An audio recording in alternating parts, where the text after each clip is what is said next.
Friends, 2025க்கு by by சொல்லியாச்சு. 2026ஐயும் welcome பண்ணியாச்சு.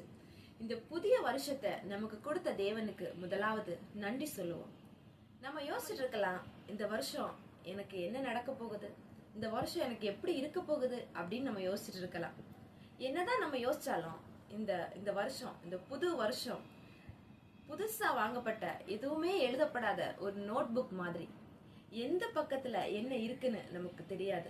என்ன வேணாலும் இருக்கலாம், சந்தோஷம் இருக்கலாம், கவலைகள் இருக்கலாம், பிரச்சனைகள் இருக்கலாம், கஷ்டங்கள் இருக்கலாம், போராட்டம் இருக்கலாம், சமாதானம் இருக்கலாம், என்ன வேணாலும் இருக்கலாம். எது இருந்தாலும் நாம எப்படி இருக்கணும் தெரியுமா?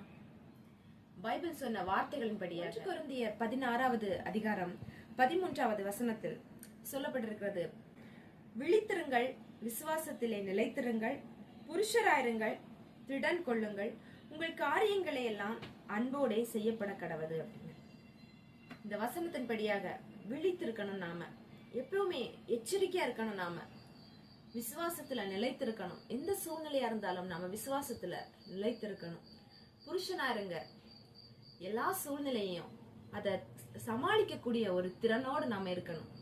திடன் கொள்ளுங்கள், சின்ன சின்ன விஷயங்களுக்கு நாம சோர்ந்து போகாம பலன் கொண்டு இருக்கணும். மற்றவங்களுக்கு நாம செய்யக்கூடிய எல்லா காரியத்தையும் அன்போடு நாம செய்யணும். Happy new year to all. God bless you. Amen.